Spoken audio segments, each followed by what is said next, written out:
మన భారతరత్న డాక్టర్ బాబాసాహెబ్ అంబేద్కర్ గారి 135వ జయంతిని జరుపుకుంటున్నాం. 135వ జయంతిని ఎందుకు జరుపుకోవాలంటే బడుగు బలహీన వర్గాల కోసం ఆ రోజు రాజ్యాంగం రచించి ఎన్నో రచనలు చేసినటువంటి బాబాసాహెబ్ అంబేద్కర్ జయంతిని ప్రతిరోజు కూడా జరుపుకోవాలి. ఎందుకంటే మన దేశంలో ఆ రాజ్యాంగ ఫలాలే ఈరోజు కూడా ఇంకా అందకుండా ఉన్నాయంటే దానికి కారణం రాజకీయ పార్టీలు మాత్రమే.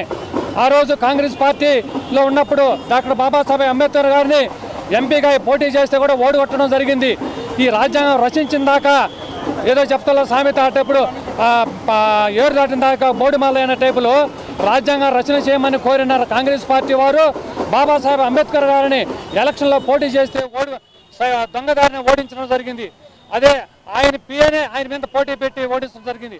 అందువల్ల భారతీయ జనతా పార్టీ నరేంద్ర మోడీ నాయకత్వం వచ్చిన తర్వాత బాబాసాహెబ్ అంబేద్కర్ గారి సెంట్రల్ హాల్లో ఫోటో పెట్టడం కానీ, భారత రత్న ఇచ్చేదానికి సహాయం చేయడం కానీ, అదే పంచతీర్థాల పేరుతో 5 సెక్టార్లో చదివిన దగ్గర చనిపోయిన దగ్గర మన భూమి దగ్గర, అదేవిధంగా మనకు బౌద్ధ ప్రాంతం తీసుకున్న ప్లేసులు 5 ప్లేసుల దగ్గర ఆయనకి పంచతీర్థాల పేరుతో బాగా పారిశ్రామికంగా అభివృద్ధి చేసి పర్యాటకంగా అంతా కూడా గ్రంథాలయాలు ఏర్పాటు చేయడం జరిగింది.